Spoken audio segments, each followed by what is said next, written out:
Halo semuanya, apa kabar? Balik lagi sama saya Farid Ramadana. Teman-teman, sekarang saya mau kasih tahu ke kalian nih ada info terbaru mengenai PPKM ya, ataupun yang biasa kalian kenal itu PSBB sebelumnya ya. Dan untuk Bali ini ternyata ada perpanjangan untuk PPKM. Jadi peraturan perpanjangan ini sudah disahkan beberapa hari yang lalu nih sama pemerintah pusat. Dan ternyata ada perubahan dan juga ada alasannya nih kenapa gitu kan. Jadi yuk kita ikutin terus video ini biar kalian tahu ya selengkapnya seperti apa. Oke, saya bakalan kasih tahu ke kalian berdasarkan platform yang benar ya dan bukan hoax. Oke, yuk kita lanjut aja. Sebelumnya saya mau bumper dulu ya teman-teman, seperti biasa.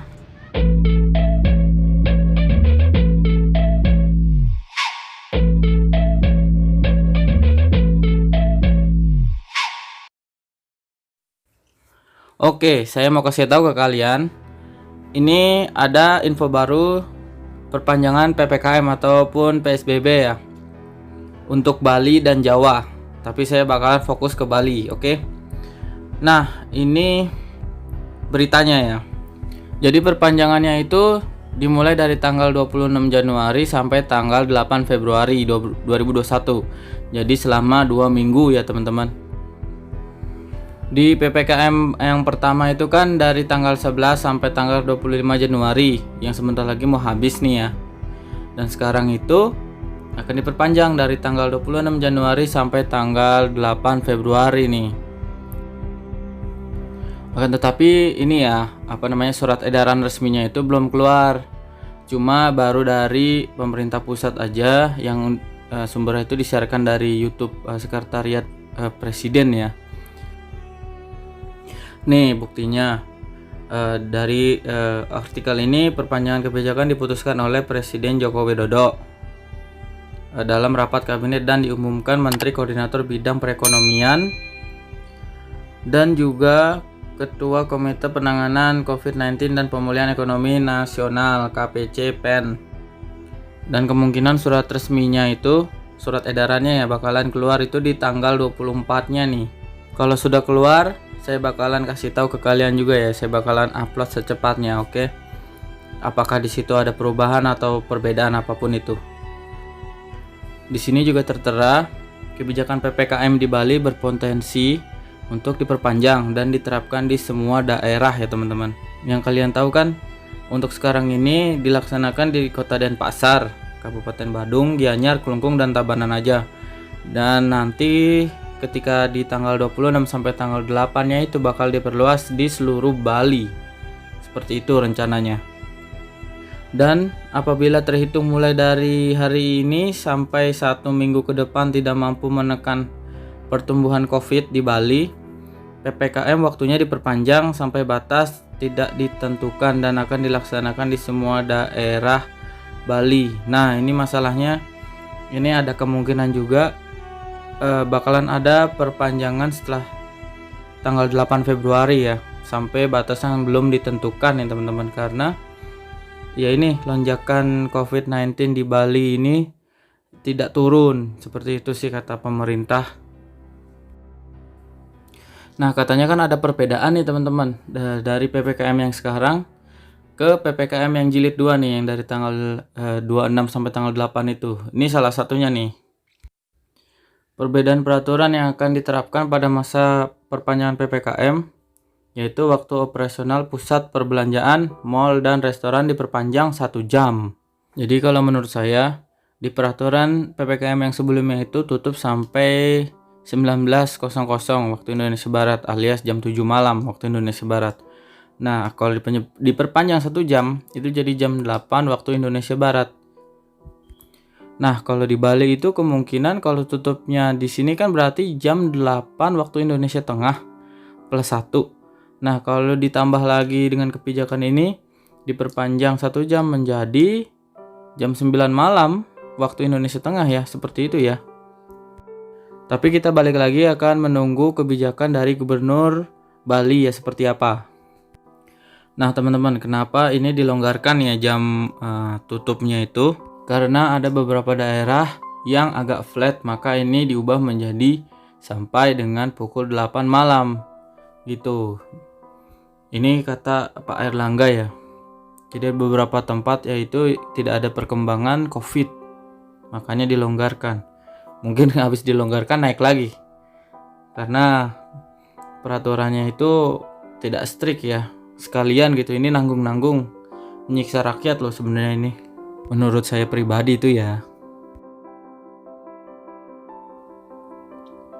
Dan kebijakan yang lainnya itu ini, sementara itu lainnya tidak berubah.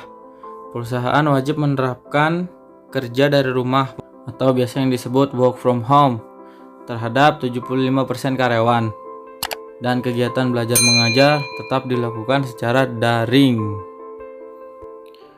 Kebijakan selanjutnya adalah nih dia. Restoran hanya diperbolehkan makan di tempat atau yang biasa disebut dine-in dengan batas maksimal kapasitas 25%. Sistem pemesanan makanan untuk dibawa pulang atau take away masih diperbolehkan. Untuk terkait kegiatan di tempat ibadah juga tidak berubah, yakni pembatasan kapasitas sebesar 50%. Ini sama-sama seperti PPKM yang sekarang ini. Oke, dan ini tidak berubah ya untuk poin-poin ini. Dan PPKM-nya itu kan Jawa Bali. Ini ada ketujuh provinsi nih, Jakarta, Banten, Jawa Barat, Jawa Tengah, Yogyakarta, Jawa Timur, dan Bali. Jadi ini seluruh provinsi Jawa ya, dan Bali juga. Nih, alasannya tertera di sini. Kenapa? Nih, saya bacakan ya. Menurut Airlangga, perpanjangan PPKM dilakukan karena belum adanya hasil optimal yang ditunjukkan setelah sepekan diberlakukan. Dari 7 provinsi yang menerapkan kebijakan ini, hanya 2 yang berhasil menurunkan angka penularan virus corona. Yang mengalami penurunan itu Provinsi Banten dan Yogyakarta, sisanya belum. Jika dirinci, ada 73 kabupaten atau kota yang menerapkan PPKM jilid pertama. Hasilnya 29 kabupaten atau kota masih berisiko tinggi menularkan COVID-19. Kemudian 41 kabupaten atau kota berada pada zona risiko sedang dan hanya 3 kabupaten atau kota yang berisiko rendah menularkan virus corona. Sebenarnya menurut saya ini berarti PPKM itu kalau memang dari awalnya sudah seperti ini berarti kan gagal ya. Gak perlu diperpanjang menurut saya ya. Dan menurut saya ini harus diganti lagi nih solusi yang lain. Tapi walaupun saya belum tahu ya solusinya apa, saya cuman berpendapat aja sih. Soalnya kalau diperpanjang terus-menerus dan tidak ada hasil, ini ujung-ujungnya bakal menyengsarakan rakyat. Itu sih. Apalagi yang jualan atau berdagang kecil-kecilan gitu kan nggak laku jadinya karena tidak ada yang beli ya, karena pembatasan ini seperti itu. Tapi kalau menurut kalian teman-teman ini gimana menyikapi perpanjangan PPKM ini? Bisa ditulis di kolom komentar ya. Nah, kalau misalkan memang di jilid 2 ini sampai tanggal 8 Februari tidak efektif, itu kemungkinan bisa diperpanjang lagi nih. Itu menurut juru bicara Satuan Tugas Penanganan COVID-19 ya, Pak Wiku Adhisa Smito. Jika tingkat kedisiplinan masyarakat dalam mematuhi protokol kesehatan yang ditentukan belum ada perubahan, maka tak menutup kemungkinan pemerintah akan memperpanjang pelaksanaan kebijakan ini. Kayaknya sih semakin ke sana, semakin ke depan itu nggak bakal ada yang matuhin protokol kesehatan karena mereka lebih memilih cari makan. Karena semakin lama ya, kalau semakin dibatasi terus-menerus, pendapatan nggak ada, terus mau makan apa ya? Pasti masyarakat kelaparan lah. Apalagi mengikuti kebijakan yang hasilnya itu masih belum tentu berhasil seperti ini ya, sudah sangat lama ya teman-teman. Dan kata beliau, apabila tidak disiplin maka kita akan terus memperpanjang periode pembatasan kegiatan ini terus-menerus agar menjadi efektif sampai waktu yang tidak diprediksi. Ini kata Pak Wiku ya. Waduh.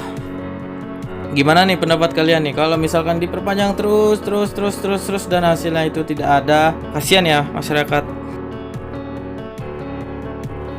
Nih, sampai ada yang Ketua Umum Apindo ya, Pak Haryadi Sukamdhani nih. Jika PPKM sampai jilid 3, kita tutup toko aja lah, gitu kata dia. Kasihan banget emang rakyat Indonesia ini. Ini kutipan dari beliau ya. Berharap kebijakan ini akan selesai pada 8 Februari. Sebab jika diperpanjang hingga jilid ketiga, maka para pelaku usaha akan tutup toko. Gimana nih ya? Saya juga bingung juga. Kalau dibilang efektif itu kurang menurut saya, tapi solusinya pun susah ya didapatkan juga. Mungkin ini adalah solusi terbaik untuk Indonesia dari pemerintah. Ya, saya cuma bisa berdoa dan berharap semoga pandemi ini cepat selesai, solusinya tepat dan ada pengurangan lah, dan cepat menghilanglah virus ini ya dari Indonesia, supaya rakyat Indonesia itu bangun lagi, maju lagi, dan tidak disusahkan lagi ya seperti ini, sangat krisis. Oke teman-teman, gimana nih menurut kalian? Kasih pendapat ya, kasih saran di kolom komentar. Kalau ada pertanyaan juga langsung aja nanya di kolom komentar. Mungkin teman-teman yang lain juga bakal bisa jawab, ataupun saya sendiri, saya bakalan jawab sebisa saya ya. Oke, jadi itu kesimpulannya teman-teman. Semoga membantu informasi ini. Saya cuman mencurahkan dan memberitahu ke kalian informasi, dan tidak ada tujuan lain ya. Oke teman-teman, terima kasih banyak yang udah setia nonton, yang udah subscribe, like, share juga. Jangan lupa tetap share terus ke teman-teman kalian, biar teman-teman kalian tahu juga mengenai situasi terkini atau kondisi terkini di Bali itu seperti apa. Oke, sekali lagi thank you very much. Saya bakalan upload lagi jika ada perubahan lagi ataupun update lagi yang baru mengenai cara masuk Bali ataupun apapun itu. Dan yang pasti jalan-jalan Balinya ya, saya bakal upload terus. Oke teman-teman, saya mau pamit dulu. Terima kasih banyak. See you in the next video. Ciao ciao. Salam damai dari Bali.